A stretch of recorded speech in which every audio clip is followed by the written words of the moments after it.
Welcome, church. Thank you for joining our stream today. Stay tuned and be blessed. Join us in our online church activities. Servant service every Wednesdays, youth and young professional prayer night every Fridays, and dawn watch service every Saturdays. For the tithes and offering, you can coordinate to your FGM heads. Reminder, this is not a mandatory. Hashtag give what your heart desires. Be part of our L300 pledges. Slots available. Just contact our church workers with these numbers. For the birthday celebrants and wedding anniversaries, warm greetings to everyone.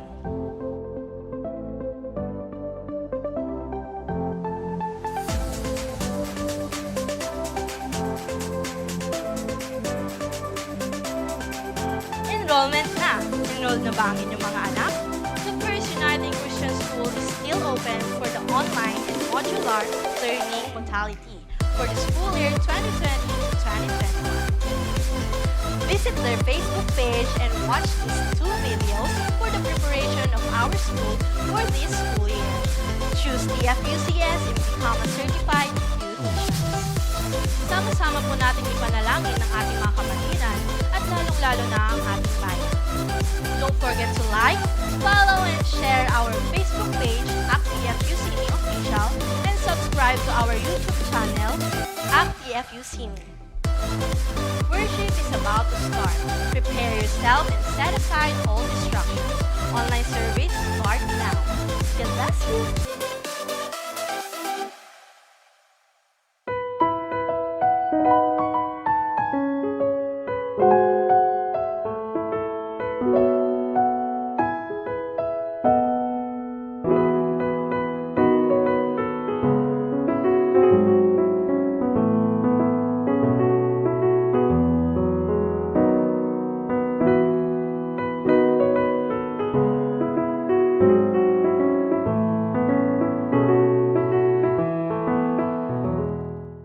Okay, magandang buhay mga kapatid.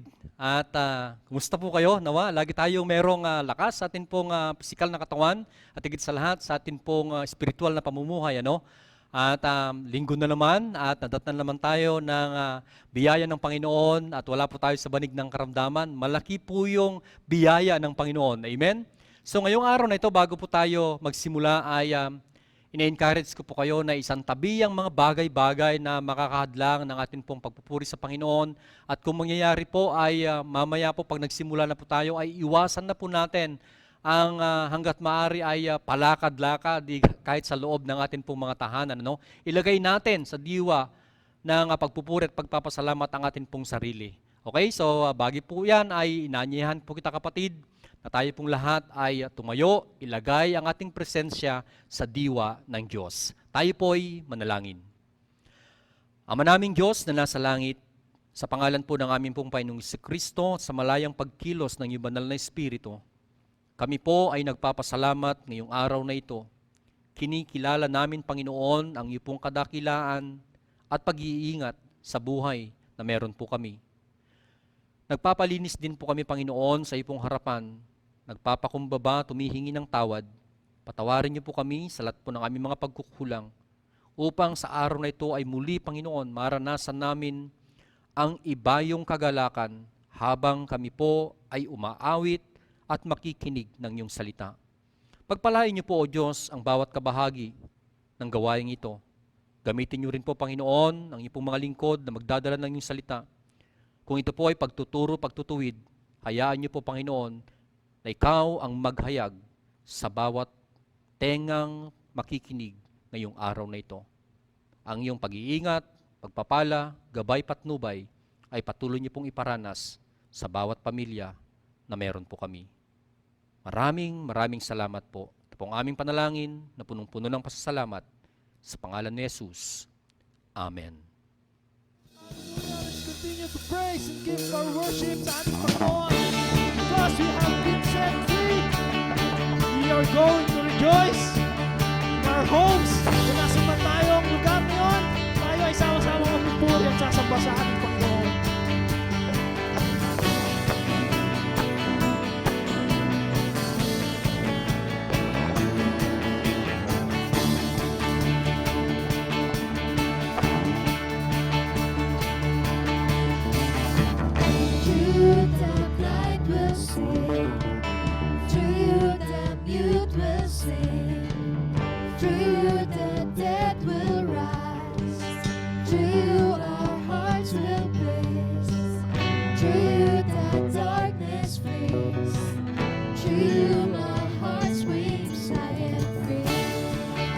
Church, let us speak declaration. We are free. To run. I am free to run. I am free to dance. I am free to dance. I am free to live for you. I am free to live for you. 'Cause I am free.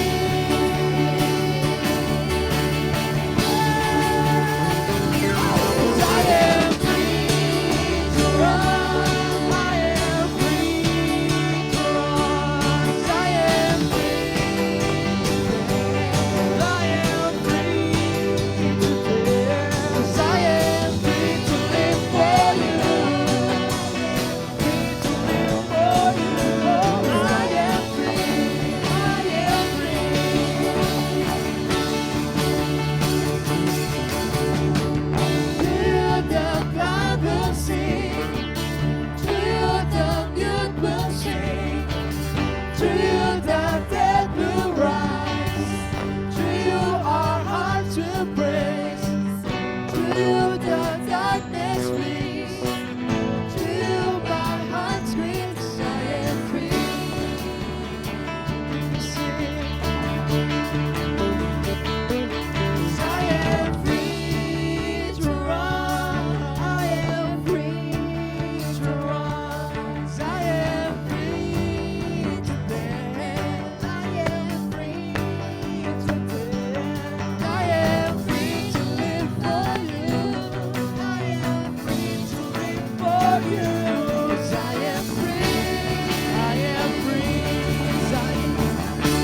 Purihin natin ang Panginoon. Magpatuloy lamang tayo sa Kanya. Ipalakpak natin ang mga kamay natin. Amen. Purihin natin ang Panginoon sa pamamagitan ng awitin.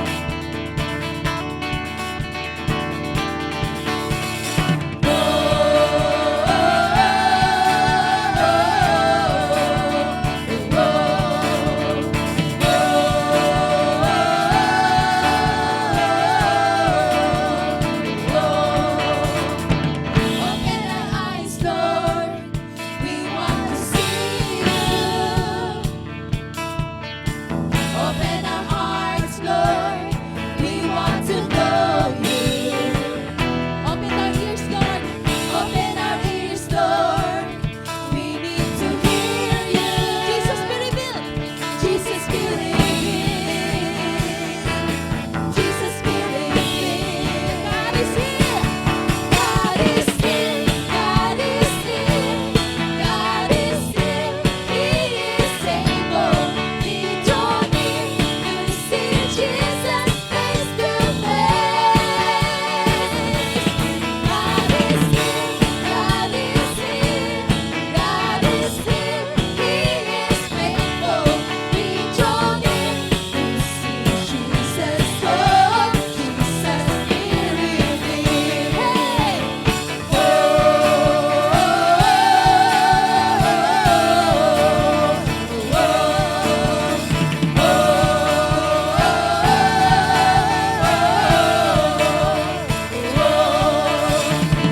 Open our gates, Lord.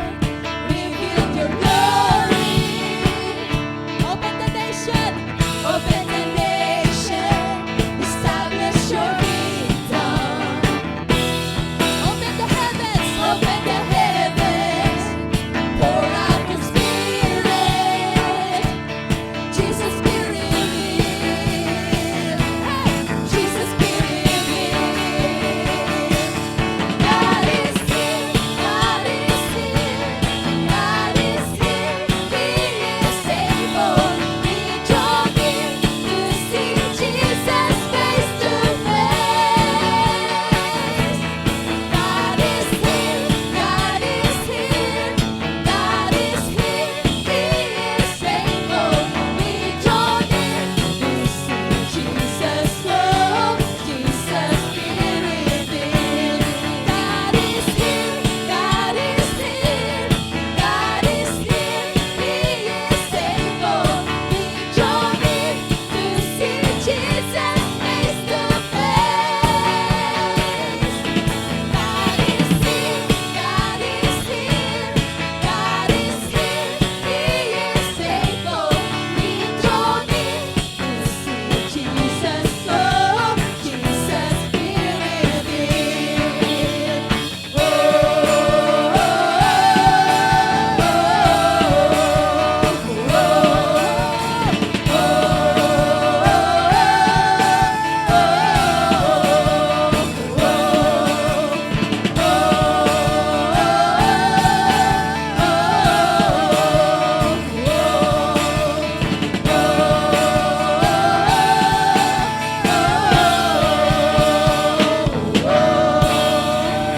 Praise God.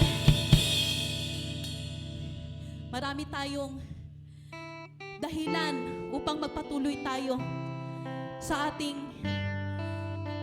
pananampalataya sa Panginoon dahil ang Panginoon ay parating naandyan siya upang tulungan tayo. Hindi niya tayo papabayaan. Pag humingi tayo ng tulong, parati siyang nasa tabi natin at hindi na tayo mahihindihan. Amen.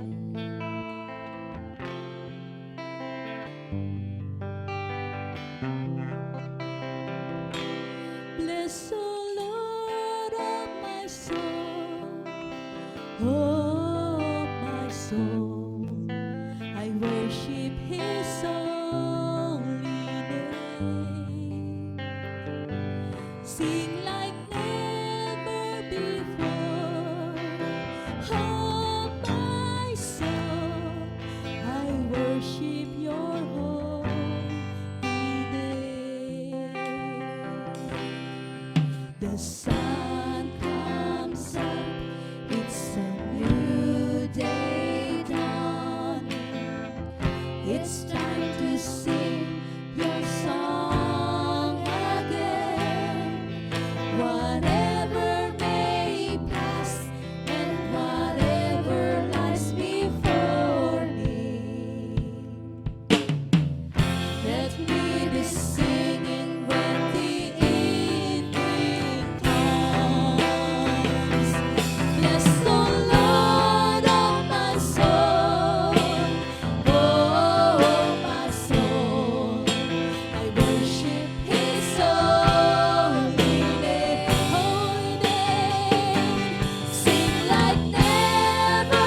On that day when my strength is failing, the end draws near and my time has come. Still my soul will sing your praise unending. 10,000 years and then forevermore. Bless the Lord, oh my soul, oh my soul. I worship His holy name. Sing like never before. Oh my soul, I worship Your holy name. Bless the Lord. Bless the Lord, oh my soul, oh my soul. I worship His holy name. Sing like never before. Oh my soul, I worship Your holy name. Yes, I worship Your holy name.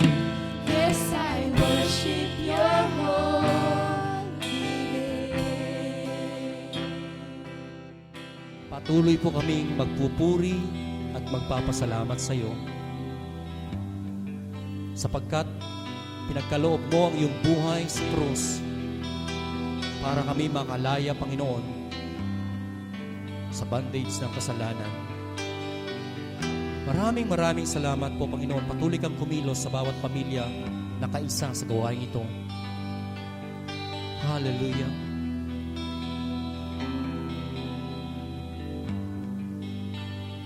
Thank you for the cross, Lord. Thank you for the price you paid, bearing all my sin and shame. In love you came and gave amazing grace. Thank you for this love, Lord. Thank you for the nail-pierced hands. Wash me in your cleansing flow. Now all I know, your forgiveness and embrace.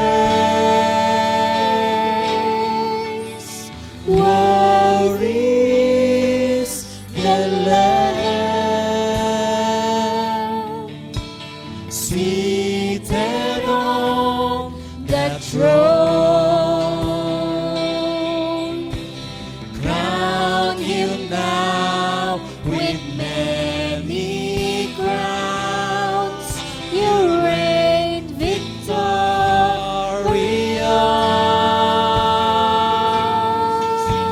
high and lifted up. Jesus, Son of God,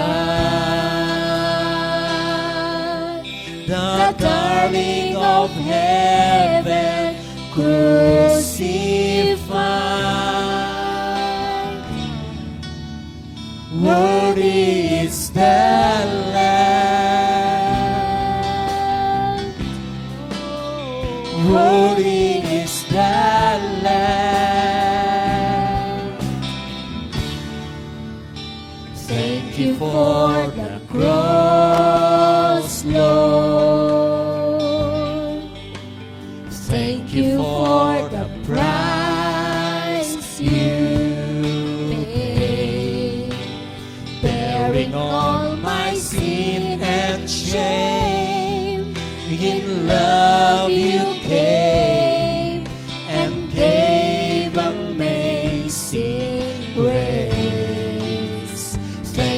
for this love, Lord. Thank you for the nail-pierced hands. Wash me in your cleansing flow. Now all I know, your forgiveness and embrace. What is the Lamb seated on the throne? Crown you now with many crowns. You reign victorious.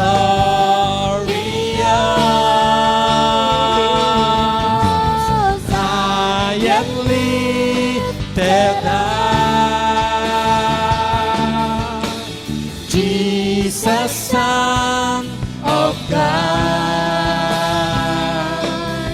the darling of heaven, crucified. Worthy is the Lamb. Worthy is the Lamb.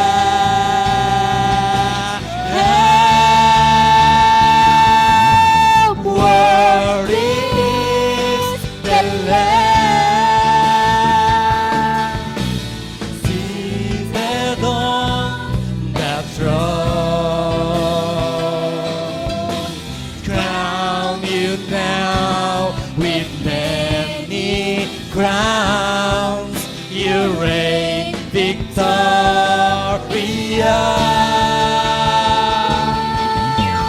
High and lifted up, oh Jesus, Jesus, Son of God, the darling of heaven, crucified. Worthy is the Lamb. Worthy is the Lamb. Worthy is the Lamb. Worthy is the Lamb. Worthy is the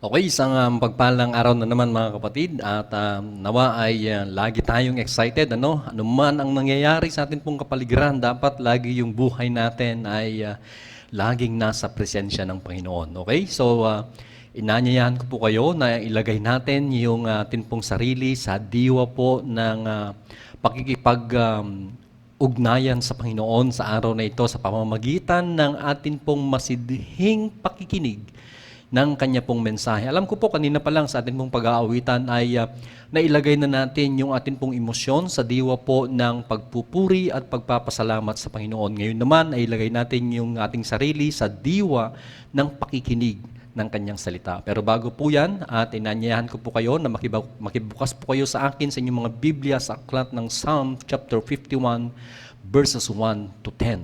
Yan. Psalm chapter 51 verses 1 to 10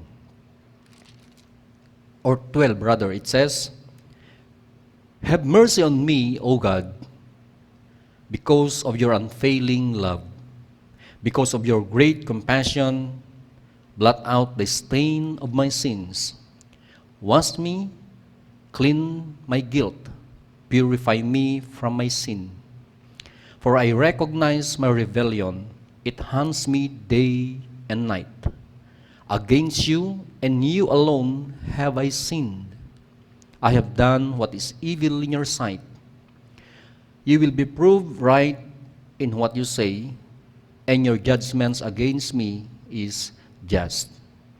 For I was born a sinner, yes, from the moment my mother conceived me, but you desire honesty from the womb, teaching me wisdom even there. Purify me from my sins, and I will be clean. Wash me, and I will whiter than snow. Oh, give me back my joy again. You have broken me. Now let me rejoice. Don't keep looking at my sins. Remove the stain of my guilt. Create in me a clean heart, O God. Renew a loyal spirit within me. Do not banish me from your presence, and don't take your Holy Spirit from me. Restore to me a joy of your salvation, and make me a willing to obey you. Tayo po'y sumaglit na manalangin. Ama naming Diyos, kami po'y nagpapasalamat sa araw na ito, sapagkat sa pagbabasa pa lang namin, Panginoon, ng iyong mensahe, alam po namin na ikaw, Panginoon, ay nalulugod sa aming pong presensya. Pangunahan niyo po kami, at hayaan niyo, Panginoon, kung ang iyong mga salita ay pagtuturo, pagtutuwid, let your will be done. Nagpapakumbaba rin po ako, Panginoon, sa iyo pong trono ng habag. Limitado ang aking kalaman, pero salamat po sa pribilehyo na magamit upang maipahayag ang iyong mensahe ngayong araw na ito. Pangunahan niyo po ang bawat kabahagi ng gawaing ito. Sa iyong pinakamataas na papuri, sa pangalan ni Jesus.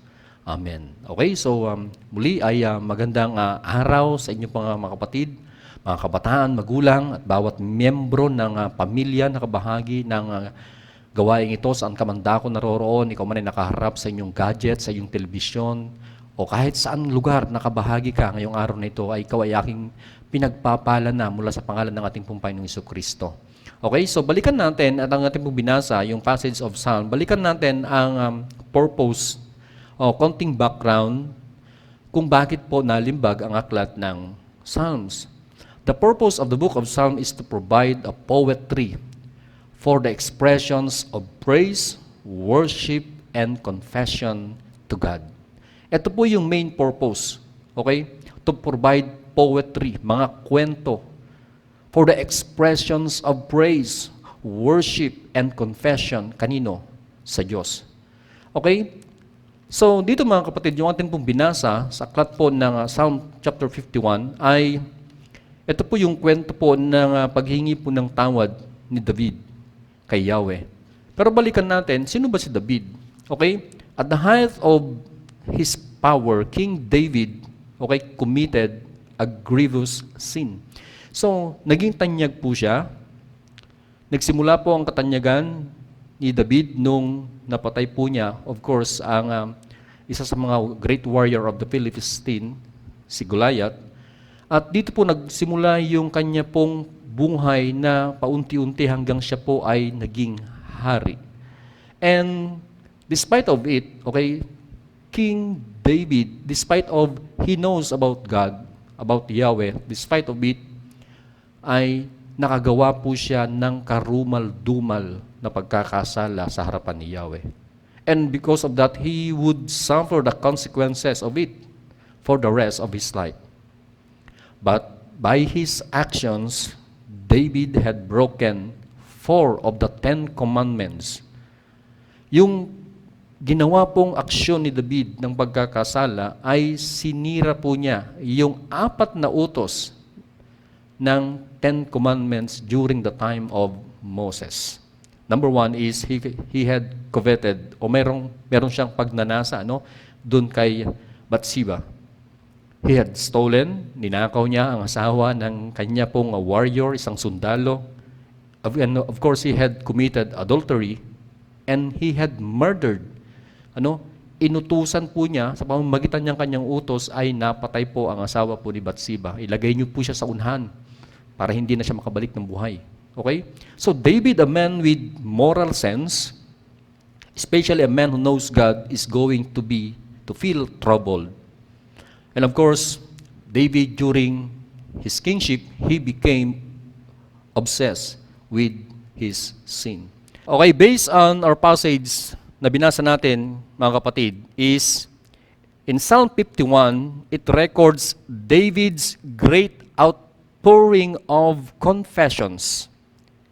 So dito makikita natin that David, he prayed for things. Number one, okay, he admit that his sin made him dirty in the presence of Yahweh. Second is, he has to be cleansed. He has to be cleansed. Number three is, he know that his guilt had made him physically sick. And number four, he has to be healed. So mga kapatid, sins had broken his joy with God. Yun po yung sumira ng intimacy niya kay Yahweh, yung kasalanan. And he has to be restored. David, he knew he had directly violated God's love and laws. And asked for pardons and mercy. Alam po niya, na na-violate po niya ang Diyos o si Yahweh. Kaya lang mga kapatid, sa panahon natin ngayon, may mga nagtatanong po minsan na sabi niya, Pastor, di ba ang Diyos ay alam niya ang detalye ng ating buong pagkatao. Even the sins we commit, alam po niya. Kaya ang tanong doon is, therefore, why we need to confess if He knows already yung mga nangyayari? May sense yung tanong.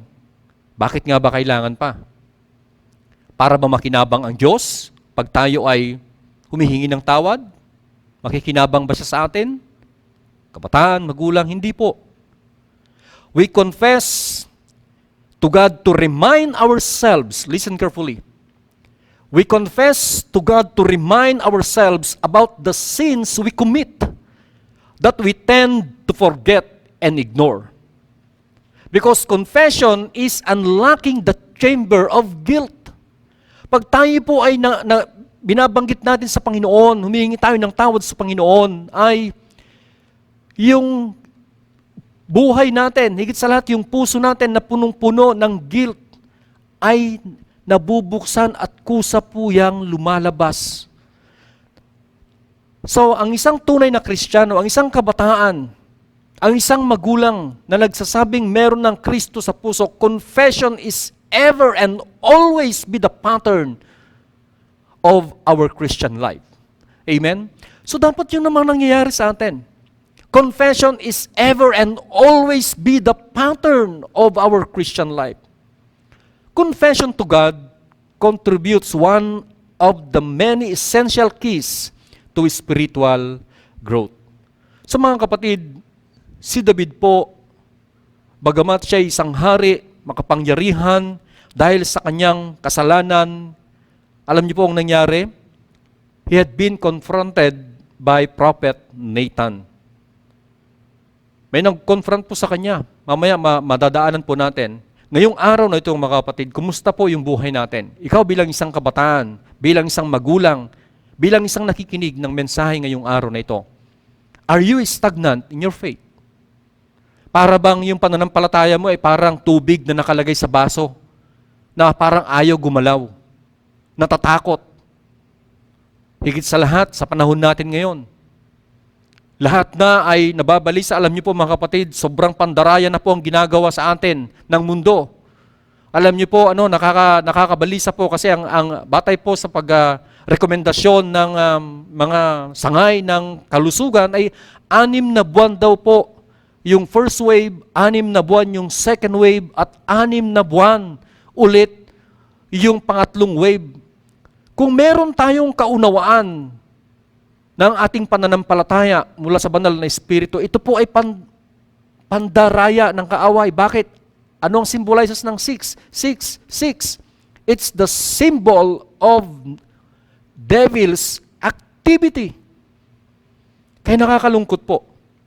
Kaya ang tanong ngayon, even in our situation today, are you stagnant in your faith? Do you have still guilt of sins unconfessed in your heart?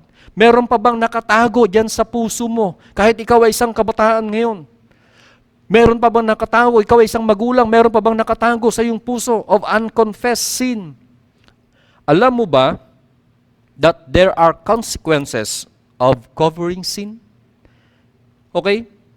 If we try to cover our sins, pag lagi nating pinagtatakpan, maraming tao ngayon gumagawa ng mabuti. Hindi po yan masama ang gumawa ng mabuti, pero maraming tao sa paligid ngayon, and even sometimes Christians, gumagawa ng maraming mabuti. Para saan? Para mapagtakpan ang kanilang nagawang pagkakasala. Brothers and sisters in Christ, mga kabataan, mga magulang, if we try to cover our sins, pag lagi nating pinagtatakpan, we forfeit God's blessings in our life. Pag lagi nating pinagtatakpan, lagi nating tinatago yung kasalanan natin, hindi natin na i-confess sa Panginoon, hindi natin na ihingi ng tawad sa Panginoon, we forfeit, para na tayo naglalagay ng padlock sa pintuan ng pagpapala ng kalangitan para sa iyong buhay at sa iyong pong buong pamilya. Ang sabi sa Proverbs 28 verse 13, mga kapatid, ang nagkukubli ng kanyang sala ay hindi mapapabuti. Ngunit, kahahabagan ng Diyos ang nagbabalik loob at nagsisisi. Anong sabi po ng ating Panginoong Kristo in Luke chapter 12 verses 2 and 3? He says, the time is coming when everything that is covered up will be revealed, and all that is secret will be made known to all. Whatever you have seen in the dark will be heard in the light, and what you have whispered behind closed doors will be shouted from the housetops for all to hear.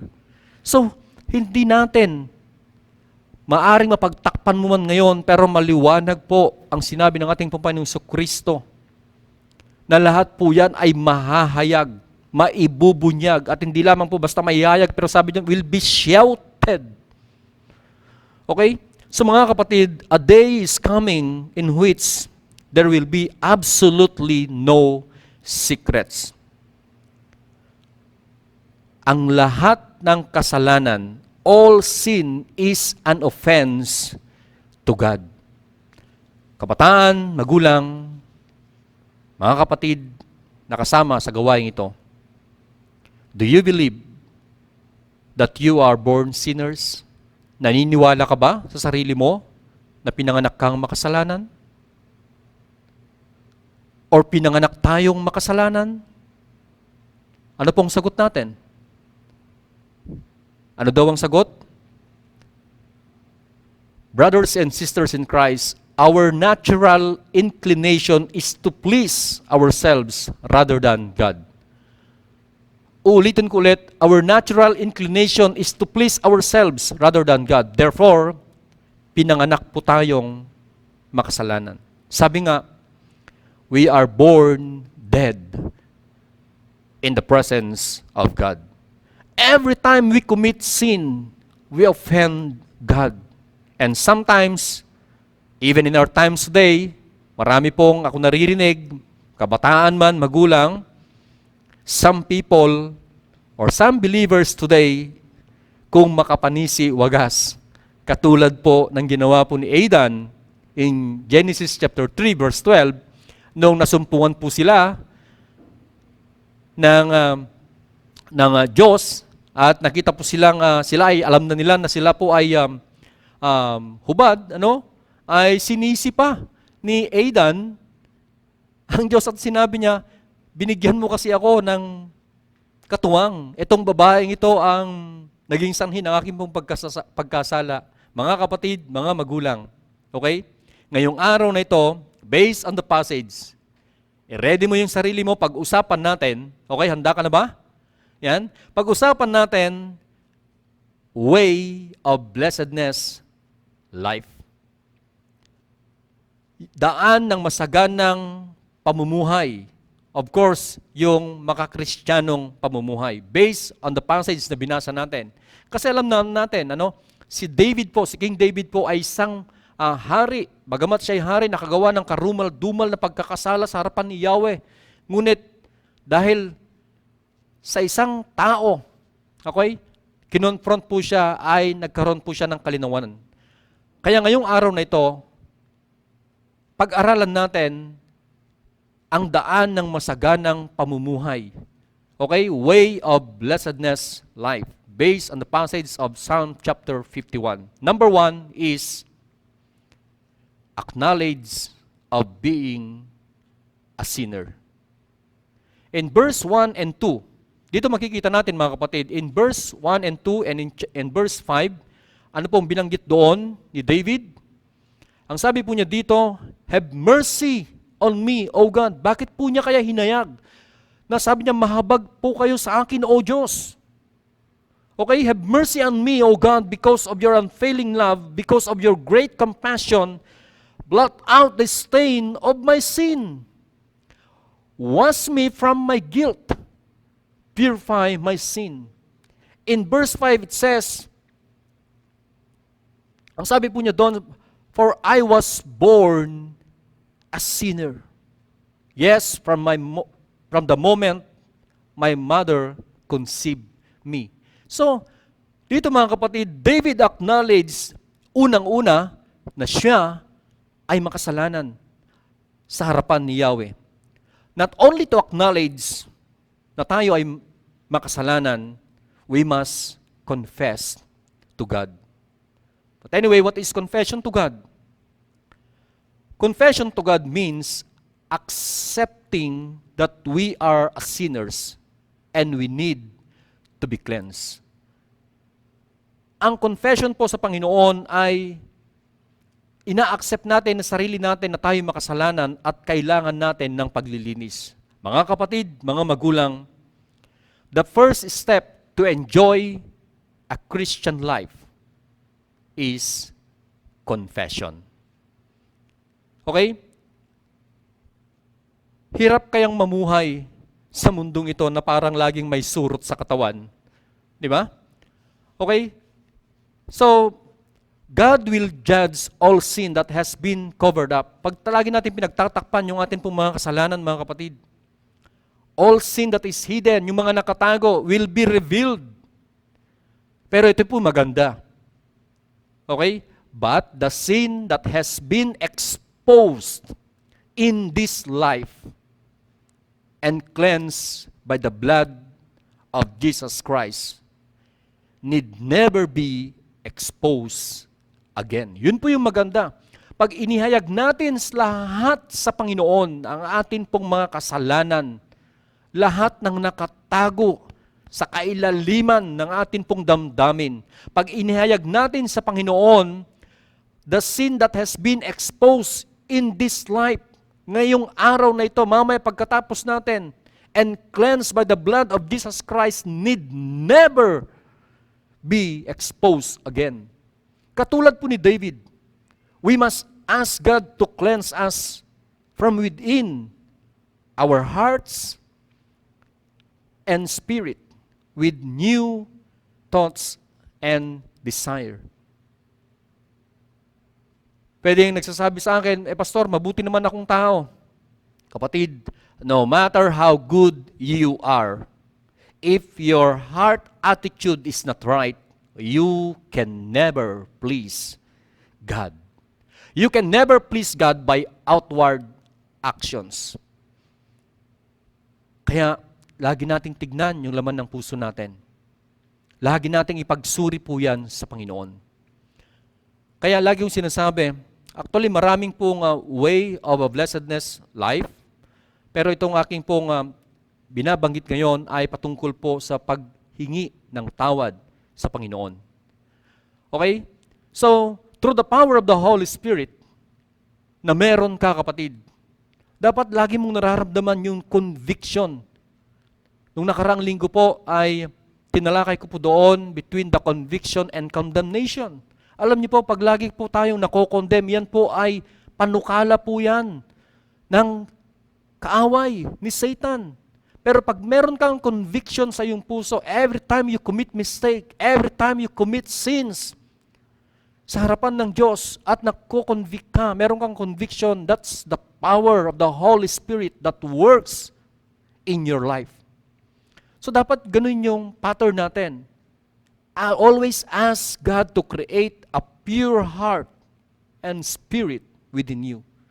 Kaya ang sabi po niya sa 1 John 1:9, if we confess our sins, He is faithful and just. He is faithful and righteous to forgive us our sins and cleanse us from all unrighteousness. Napakasarap pong pangako salita ng Diyos that if we confess our sins, He is faithful and righteous to forgive us our sins and cleanse us from all unrighteousness. Kabataan, magulang, mga kapatid, ang pagpapahayag sa Diyos ng atin pong mga kasalanan, ang paghingi ng kapatawaran o paglilinis. When we get to heaven, pag tayo papunta na po sa langit, God will not show us our sins pag naihingi natin sa Kanya ng tawad. Bakit po? Ang sabi po sa Psalm 103, verses 12, He has removed them from us as far as the east is from the west. Ibig sabihin, immeasurable distance ang mangyayari. So, dito mga kapatid, makikita natin na kung tayo po ay nagiging hayag sa Panginoon, sa Diyos, yung ating pong buhay. Alam niyo po, even in this pandemic crisis, naniniwala po ako na ang kasagutan lamang ng pandemyang ito ay kung magbalik loob ang tao sa Panginoon, magsiluhod sa Panginoon, humingi ng tawad sa Panginoon at habag sa Panginoon. Naniniwala po ako, katulad ni David, papakinggan din tayo ng Diyos. But anyone who attempt to cover their sins have no such promise, mga kapatid. They face exposure and God's judgment. In Revelation 20 says that Christ will open the books to disclose the sin of their lives. He will judge all their sins. He will cast the guilty into the lake of fire. So, mga kapatid, mga kabataan, magulang, if you want to experience blessedness, life, even in this time, in our times today, in our era today, acknowledge of being a sinners. Confess to God. Pangalawang bagay na kailangan nating maranasan for us to experience a blessedness Christian life is abandon your pride with repentance. Abandon your pride with repentance. Paano natin malalaman na inaabandon na natin yung ating pong pride sa Panginoon? We must recognize our rebellious act sa Panginoon. Alam niyo po mga kapatid, even David, in 2 Samuel chapter 12, ito na po yung kinonfront na ni Prophet Nathan, si David. So ang ganda po ng kwentuhan nila. At alam niyo po ba, noong una, akala po ni David na ibang tao ang pinatutungkulan ni Nathan. At ang sabi pa ni David, with anger, nagalit pa siya. In verse 5, I solemnly swear as the Lord lives. He said to Nathan, the man who did this certainly deserves to die. Pero inyo, nung ikinukwento ni Nathan, yung mga pangyayari na mga ginagawa ng tao, hindi pa niya dinirekta na itong kwentong ito ay para kay David. Ang sabi ni David is, I solemnly swear. Biruin nyo, as the Lord lives, he said to Nathan, the man who did this certainly deserves to die. In verse 7, Nathan told to David, you are the man. So in verse 13, then David said to Nathan, I have sinned against the Lord. So makikita natin kapatid, na minsan ang buhay natin ay gumagamit din po ng kaparaanan ng Diyos para makita natin sa sarili natin na kailangan natin ng salita ng Diyos. Kaya ngayong araw na ito, kapatid, hindi po aksidente na nakikinig ka ng mensahe ng Diyos. Marahil, matagal na panahon sa iyong puso ay meron pang nakatagong guilt of sin. Ang mensahe ngayong araw na ito ay para sa iyo. So, in verse 4 of chapter 51, David recognized he rebels against God. And for his rebellions against God, napalayo po siya sa Diyos. Kaya nagkaroon ng distance between David and Yahweh because of sins. Kapatid, kumusta yung buhay natin? Tayo ba ay napapalapit sa Diyos? O tayo ba ay napapalayo sa Diyos? Dahil sa mga nagagawa nating kasalanan. Pero of course, ano po ang ginawa ni David? Kahit siya ay hari, he abandoned his pride with repentance. Ang ginawa po niya ay nagpakumbaba po siya sa Panginoon. Kabataan, magulang, tulad ng aking sinasabi, hindi po aksidente na ikaw ngayong araw na ito ay kabahagi ng gawain ito. Marahil dyan sa puso mo, kapatid, ay marami pang nakatagong guilt of feelings. Marami pang nakatago dyan sa puso natin. Kaya ngayong araw na ito, marahil maraming kabataan ngayon ang sometimes nakakalungkot dahil, of course, ang mga magulang po ay nagsusumikap na maidala ang isang anak sa isang magandang buhay, sa isang magandang bukas. Kaya maraming magulang ang nagsusumikap, nagpapakapagod na maibigay ang magandang edukasyon sa mga anak. Pero nakakalungkot, marami din pong kabataan na pag sila'y nakapagtapos ng pag-aaral, parang sinasabi nilang mas marunong sila kaysa sa mga magulang nila. Kabataan, kung nakikinig ka ngayon, lagi kang magpakumbaba sa presensya ng iyong mga magulang. Why? If you humble down in the presence of your parents, you are humble down also in the presence of God.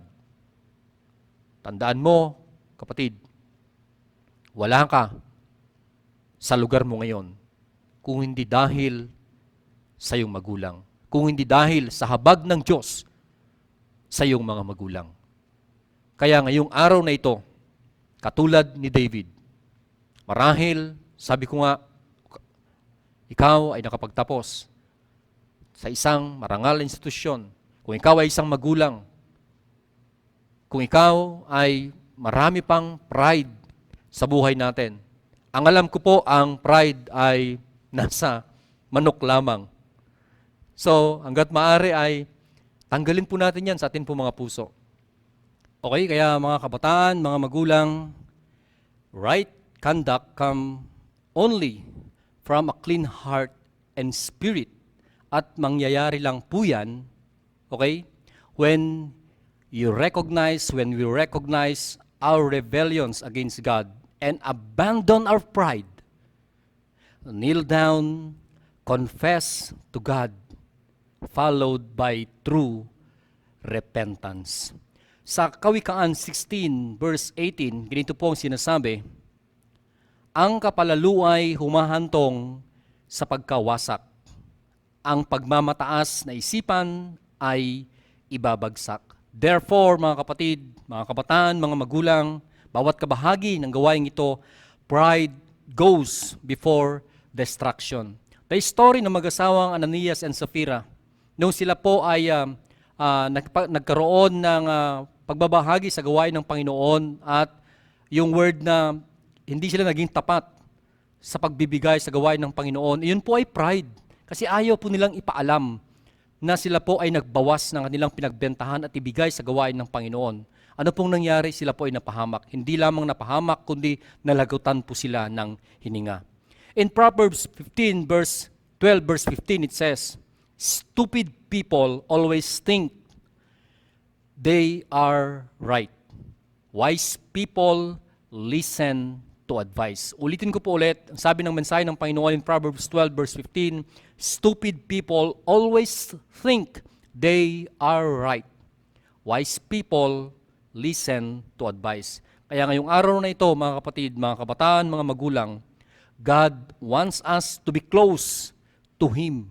Ang gusto ng Diyos ay mapalapit tayo sa Kanya to experience His full and complete life.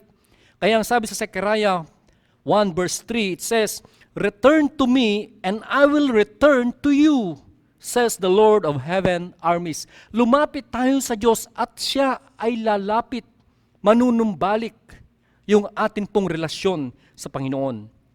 Kaya mga kapatid, mga magulang, kabataan, marami pa ba tayong pride sa atin pong buhay?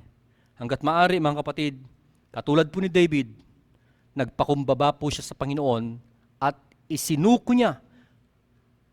Kinalimutan niya ang kanyang pagiging hari at nagpakumbaba po siya sa Panginoon. Nung nalaman po niya ang mga karumaldumal niyang kasalanan, he abandoned his pride of being a king and he confessed to God. He declared his rebellious activity against God. And of course, pinapakinggan po ng Diyos ang sinumang tao na nagpapakumbaba sa kanyang presensya. Uulitin ko po ulit, ang kapalaluay naghahantong sa pagbagsak. Ang pagmamataas na isipan ay ibabagsak. Bilang pagtatapos mga kapatid ngayong araw na ito, mga kabataan, magulang, kung ikaw ay kasama ngayong araw na ito sa mensaheng ito, let us evaluate ourselves. Evaluate mo yung buhay pananampalataya na meron ka kapatid. Kumusta ang pananampalataya mo? Gusto mo bang maranasan ang happy life? Happy family? Happy environment? Happy community? Therefore, ilagay mo yung sarili mo sa daan na kung saan ay madadaanan ka ng pagpapala ng Diyos. Sa papaanong pamamaraan, kung bisita kang nakikinig sa mensaheng ito, accept Jesus Christ as your Lord and personal Savior. Kung ikaw naman ay merong Kristo sa puso, pero lagi pa rin merong guilt sa iyong puso, accept that you are a sinner. Confess to God. Abandon your pride with repentance. Yun ang kailangan natin. Let us abandon our pride with repentance. And of course, pag sinabi nag-confess tayo sa Panginoon, hindi na tayo babalik na ulit-ulitin ang pagkakamaling nagawa natin.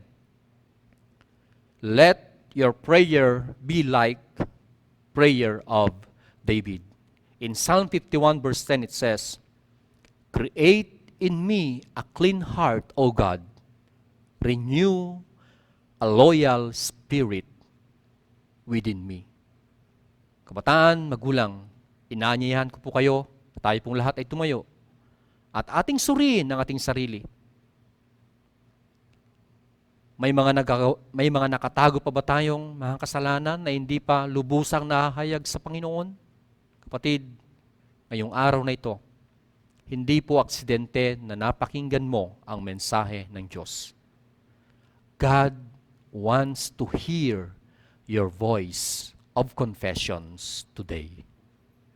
Pwede ba tayong manandaliang yumuko, saliksikin mo ang iyong sarili, at subukan mong makipagniig sa Panginoon ngayong araw na ito.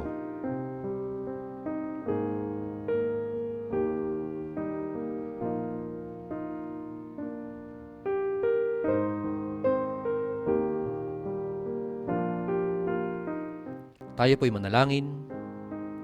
Ama naming Diyos, kami po'y nagpapasalamat sa iyong kaloob na karunungan at pangunawa. Ngayong araw na ito, Panginoon, batid niyo po, Panginoon, ang bawat nasambit ng akin pong mga kapatid na kabahagi ng gawain ito. Dalangin ko po, Panginoon, na huwag niyo lamang po basta sila pakinggan, kundi abutin, Panginoon, ng kasagutan ang kanila pong mga kahilingan. Dulutan niyo po ang bawat tahanan, ng kagalakan, at higit sa lahat, pati ang pag-iingat ay patuloy niyo pong iparanas sa kanila pong mga buhay. Maraming salamat po. Maghari ka sa buhay ng bawat pamilya na meron po kami. Sa iyo pong pinakamataas na papuri, ito pong aming panalangin sa pangalan ni Jesus. Amen.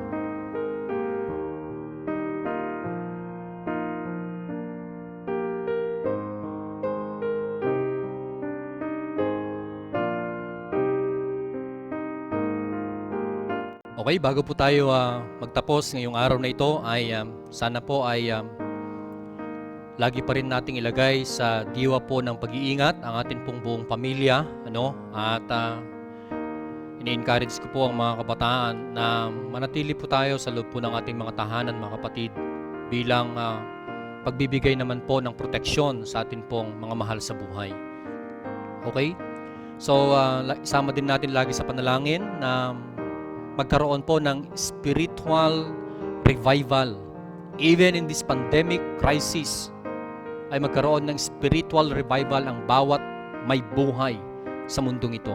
Manumbalik ang kanila pong pananampalataya at tanggapin ng Panginoong Jesucristo bilang Panginoon at tagapagligtas ng kanila pong mga buhay. Let us unite in prayer na laging ipanalangin ang ating pong bansa. Kalakasan, karunungan sa ating pong tagapanguna ng ating pong gobyerno, at maging po sa atin pong mga frontliners, saan dako man sila naka-assign. Panalangin natin na sila po ingatan ng Panginoon at comfort sa kanila pong mga pamilya. Sa mga pasyente po na meron pong virus ng so-called COVID, panalangin din po natin sila. Sa lahat po na may mga karamdaman, panalangin natin sila na magamit ang sitwasyong ito na sila po ay manumbalik sa diwa ng pananampalataya sa Panginoon. And of course, lagi nating isama sa panalangin ang bawat pamilya ng mga mananampalataya, bawat mga pastors, missionaries, andako man nang naroroon sila. Ipanalangin natin ang pag-iingat na Panginoon ay patuloy po nilang maranasan. And of course, sa bawat kabataan, ni-encourage ko po kayo na lagi nyo pong ipanalangin ng inyong pong cell group, maglagyan nyo ng connection ang bawat isa sa inyo, kumustahin nyo po sila. At kung meron po kayong mga some problems, you can message lang po kayo sa akin at para po kayo ay mapuntahan o maipanalangin ko din po kayo. Okay, so maraming salamat po. Pwede ba nating palakpakan ng Panginoon bago po tayo magtapos, at mabuti po ang Diyos. Amen? Okay, so tayo po muli ay manalangin. Ama naming Diyos na nasa langit, lubos po ang aming pong pasasalamat ngayong araw na ito. Muli, Panginoon, tagumpay po ang gawain mo sa bawat tahanan, sa bawat buhay na meron po kami. Salamat po, Panginoon, sapagkat patuloy niyo po kaming pinaalalahanan na nawa ay maging bukas ang aming pong buong pagkatao. Sa bawat nagagawa naming kasalanan, Panginoon, ay idulog namin sa iyo upang humingi ng paglilinis. Maraming salamat po. Dalangin ko po, Panginoon, sa bawat kabahagi ng gawain ito. Puspusin niyo po ang kanila pong mga puso, kanila pong mga diwa ng iyong presensya. Ikaw ang patuloy na mag-ingat sa bawat pamilya na meron po sila.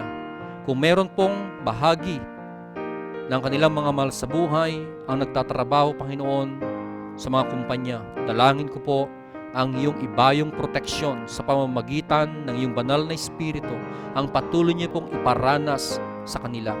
Maging sa kanilang buong tahanan, Panginoon, ay patuloy na pag-iingat, gabay patnubay ang iyong idulot sa kanila. Sa pangalan ni Jesus, we declare victory even this virus of COVID-19.